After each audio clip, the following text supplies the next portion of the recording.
নমস্কার বন্ধুরা, আবার একটা নতুন ভিডিওতে আপনাদের সবাইকে স্বাগত জানাই। এখন প্রত্যেকের মনে একটা প্রশ্ন চলছে যে ভূমিহীন ক্ষেত মজুরের টাকা কবে থেকে অ্যাকাউন্টে দেওয়া শুরু করবে। কারণ ভোটের ডেট ঘোষণা হয়ে গেছে। নিয়ম অনুযায়ী যখন ভোটের ডেট ঘোষণা হয়ে যায় তারপরে আর নতুন কোনো প্রকল্প অ্যানাউন্স করা বা তার টাকা দেওয়া এটা কিন্তু একদমই করা যাবে না, এরকমই কিছু নিয়ম আছে। তাই অনেকেই মনে করছেন তাহলে কি ভূমিহীন ক্ষেত মজুরের টাকা আর কারো অ্যাকাউন্টে ঢুকবে না। এই নিয়ে একটা দ্বন্দ্ব সবার মধ্যে কাজ করছে। তো আজকের এই ভিডিওতে আমি আপনাদেরকে জানাবো যে ভূমিহীন ক্ষেত মজুরের ফর্ম ফিল আপ যারা করেছেন তারা কিভাবে টাকা পাবেন, তারা আদেও কি টাকা পাবেন। চলুন ভিডিওটা থেকে বিস্তারিত জেনে নেওয়া যাক। ভূমিহীন ক্ষেত মজুর এটা একটা নতুন প্রকল্প মুখ্যমন্ত্রীর আন্ডারে নিয়ে আসা হয়েছে। যাদের জমি নেই, যারা ক্ষেত মজুরের কাজ করেন, তারাই এই ফর্মটা ফিল আপ করেছেন।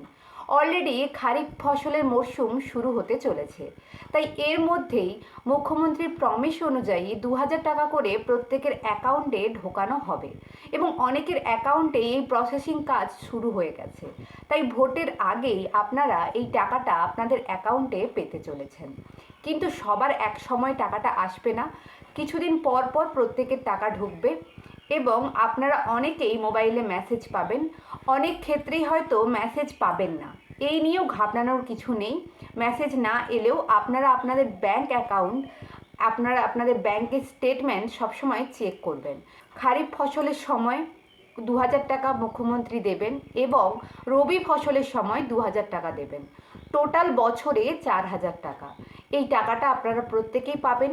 তার কারণ যখন এই প্রকল্পটা ঘোষণা করা হয় তখন কিন্তু ভোট অ্যানাউন্স করা হয়নি, তাই এই প্রকল্পটা ভোট অ্যানাউন্স করার আগেই ধরা হবে।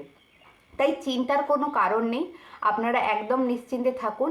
আর একটা আপনাদের কথা জানিয়ে রাখি, যারা কিন্তু যুবসাথী বা অন্যান্য কোনো প্রকল্পের আওতায় আছেন তাদের কিন্তু এই ভূমিহীন ক্ষেত মজুরের টাকাটা ঢুকবে না। তখন কিন্তু আপনারা প্যানিক করবেন না, আপনারা দেখবেন যে আপনাদের যুবসাথী বা অন্যান্য কোনো প্রকল্পের টাকা ঢুকছে কি না। তো আশা করি ভিডিওটা আপনাদের ভালো লেগেছে, একদম চিন্তার কোনো কারণ নেই। যদি কোনো প্রশ্ন থাকে অবশ্যই কমেন্ট বক্সে লিখতে পারেন। ভিডিওটা ভালো লাগলে লাইক করবেন, শেয়ার করবেন এবং আমাদের সঙ্গে থাকুন।